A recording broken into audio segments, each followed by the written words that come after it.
Il y a 70 ans, les deux premières attaques nucléaires de l'histoire anéantissaient les villes japonaises de Nagasaki et Hiroshima. Ces deux bombes conçues par l'armée américaine ont fait entrer le monde dans l'ère nucléaire. Mais ce que l'on ignore souvent, c'est que la Belgique a aidé les États-Unis à construire ces bombes. C'est notre pays, ou plus exactement notre colonie de l'époque, le Congo, qui a fourni l'uranium nécessaire à leur fabrication. Retour sur une des histoires les plus incroyables de la Deuxième Guerre mondiale avec Gérald Vandenberg. Cette explosion qui a fait entrer le monde dans l'ère atomique n'aurait jamais eu lieu sans la Belgique. Elle fournira aux Américains l'élément indispensable à ce déchaînement de puissance, l'uranium. Pour comprendre, remontons 8 ans en arrière. Nous sommes à Bruxelles en 1937, au conseil d'administration de l'Union minière du Haut-Katanga. Cette société contrôle les mines de notre colonie, le Congo.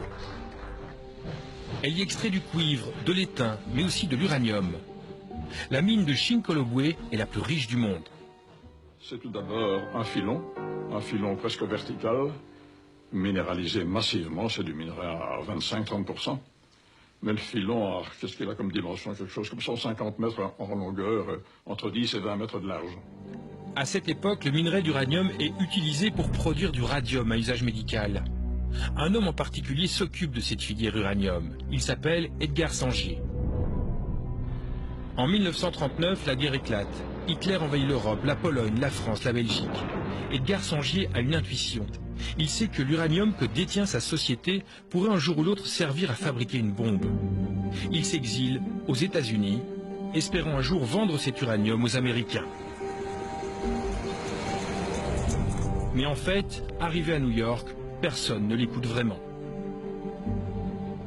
En 1942, tout va changer. Un militaire cherche à rencontrer Edgar Sangier. C'est le lieutenant-colonel Nichols.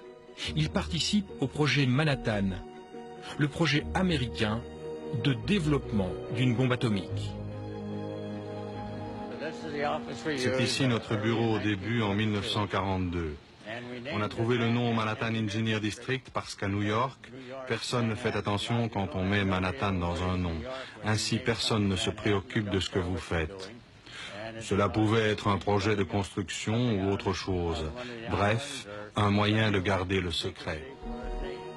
Pour développer une bombe atomique, les Américains ont créé des labos gigantesques, notamment à Los Alamos. Mais pour y parvenir, il leur manque l'élément essentiel, l'uranium. Et de l'uranium, Sangier en a en grande quantité. Les deux hommes vont donc conclure un contrat de plusieurs centaines de millions de dollars. Puis, Edgar Sangier fera venir le minerai d'uranium du Congo par bateau entier jusque New York.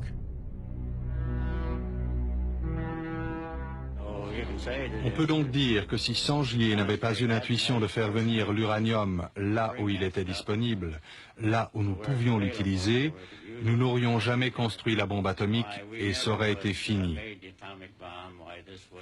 Enfin, je ne crois pas que nous en avions vraiment besoin pour avoir la victoire.